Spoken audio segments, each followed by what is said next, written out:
Hey everyone, welcome to Let the Light In. I am Craig with you today, and we're going to be talking about the Viltrox 75 f1.2 autofocus lens. This has a Pro badge on it, and today we're reviewing it for the Sony E7IV. Now this is a lens that has gotten a lot of good reviews, although it has been reviewed for the purpose of photos. So does the lens's characteristics and does do all of these impressive reviews translate well when it comes into producing video with this lens? Let's jump in and find out. So this is the Viltrox 75mm f1.2, although it goes all the way to f16, and it is for sale for the price of $550. Now, this is an APS-C lens, which means its full frame equivalent would be 112.5 millimeters. Because of the aperture being so wide, this being a very fast lens, it has excellent low light performance, and it also has a stepping motor, and I will definitely talk more about the stepping motor in just a little bit when we get into autofocus performance. But finally, this has a 77mm filter thread. It also features a programmable focus hold button, and the lens is built extremely well. It is an all-metal build design, and it does have weather sealing in it, weather-resistant design as well. And finally, it's got a USB-C port for future firmware updates. Now, let's talk about the aperture ring, the focus ring. This comes with a clickable or declickable aperture ring. And whenever you go to the declick option, which is a little bit of a firmer press so that you don't accidentally, nudge it over, the rotation for aperture racking is very nice and smooth. Now, the focus ring itself, it doesn't have, the chunkiest gripping when it comes to video for, focus, pulls, and rotations. However, it does have a nice little grip to it, and it rotates very smoothly. All right, let's get into autofocus performance. The minimum focus distance for this lens is 88 centimeters. And the autofocus is what I'm going to term as very active. It is very active. What do I mean by the autofocus is very active? Wouldn't you want it active? Well, with some lenses, for example, not this one, if somebody walks by your scene, right? If you've got a, you've got a scene, you've got a landscape, you've got a picture that you're shooting.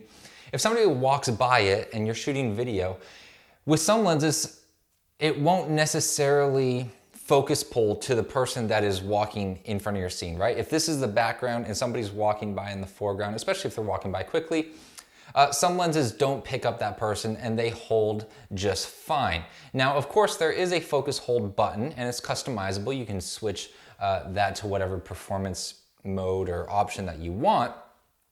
But with this lens, it immediately jumps to what is now in the foreground and what it deems is going to be the new dominant subject. It is very, very active. It is extremely quick in picking up the new subject in the foreground. There's an instance here that I will show you that, I've got a family walking down the street and then somebody walks by and it starts jumping focus. It is very, very active. And so you could either look at this two ways. It could be very helpful or it could be kind of annoying. So if it's a little bit annoying, then maybe you need to switch it into manual focus mode so that you can control when the focus jumps. And by the way, manually focusing with this lens is certainly achievable. It's a perfectly normal experience. So in conclusion, yes, the lens is very active in its autofocus, although how much can you really complain about having a lens that is quick to autofocus? I'm not too sure. The lens also supports eye, face autofocus, animal autofocus, and additional autofocusing modes. And when I tracked it on my face out in a little bit of a bigger area to get a run up to it, it tracked it with great accuracy. There was no really focus hunting, and so good performance there. Is there focus breathing? Yes, there is focus breathing present. If you don't know what focus breathing is, it's basically whenever you change focus from minimum focus distance to outer focus distance, to something way in the background, right, from 0 to infinity. Basically, it's like things start to move in the picture rather than just blur. So in this example here, you can see and you can feel the hallway moving in and out whenever we adjust our focus distance. So that's what focus breathing is, and yes, it is present on this lens. Chromatic aberrations. There's not really a whole lot to talk about here because this lens puts in an incredible performance when it comes to chromatic aberrations. It is very controlled, and you can see whenever I'm aperture racking here, that wide open at f1.2, we have a very, very clean image. So Viltrox, some lenses in the past have had awful chromatic aberrations. This one it's deserving of the pro badge. It really is. When it comes to low light, because this is a fast lens and it's got a nice big aperture, it's going to produce a very clean image. And so this is going to be wonderful to work with when, there's not a whole lot of light available. So you can be confident that, whenever you are in a low light situation and you need to open up the aperture, you can be confident that you're gonna still get a clean image, right? You're not gonna get a bunch of chromatic aberrations popping in real strong. And it's also gonna help you keep your ISO to a lower number. And hopefully you will be able to work in your camera's native ISO range when it comes to whatever camera body you're using. Different camera bodies have different kind of native ISO ranges for low light performance if you really want to get a clean image. I know for my A7IV, for example, that would be ISO 3200.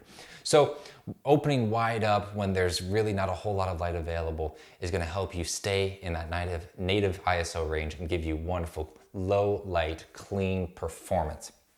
So closing comments / my experience of using this lens. Well, first of all, I don't think I've commented on it yet, but when it comes to the focus motor on this lens, this focus motor is terribly loud. And it's like whenever you turn the camera on, after using this lens for a little bit, it's like the lens is just constantly like clearing its throat and coughing. It's like it won't shut up. I genuinely look at the lens sometimes, it's like, can you just be quiet for a second? Now, whenever a subject is put in front of it and it holds focus on it, it's quiet. You can call this a quiet focus motor when things are in focus. However, whenever things are not in focus and the lens is going to hunt for focus, it's like a helicopter is taking off. It's noisy, it's gritty, and even when manually focusing, you still have that gritty noise when you're even just rotating the focus ring. So on one hand, while the autofocus is accurate, right? We looked at the focus pulse. While the autofocus is accurate, it's so loud. So don't bring this to a quiet piano recital and expect nobody to give you a little hush. You're gonna disturb the place. Yeah, the focus motor, it actually genuinely annoys me. So I've got beef with the focus motor. Other than that, because this is a 75mm APS-C lens, it's the full frame equivalent would be 112mm, right?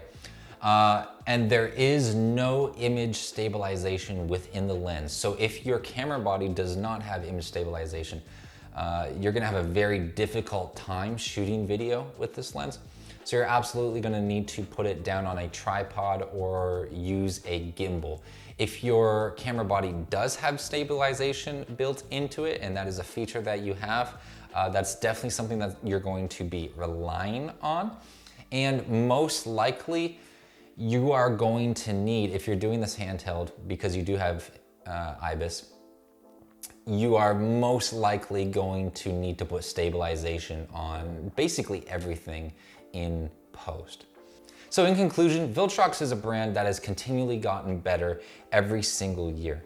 And so while this lens is impressive optically, some of its quirks kind of inhibit the smooth production of video content. And so if, the autofocus noise and the very active autofocus is something that you are capable of working around, then this lens is going to be great because it produces a controlled, sharp, very clean image. So if you can get around some of its little quirkier behaviors, then this lens will be a great grab for you. Again, it is $550 if you are interested in purchasing this lens. The links are down below. If you're not, then I hope you have a wonderful day. If you are looking for a photo review of this lens and a little bit more details as to how this lens performs in regards to photos, here's a link to Dustin Abbott's channel. You can go ahead and click on that. That is it for you today. I hope you enjoyed the review. I hope you found it, most of all, to be helpful. Take care, and remember to let the light in.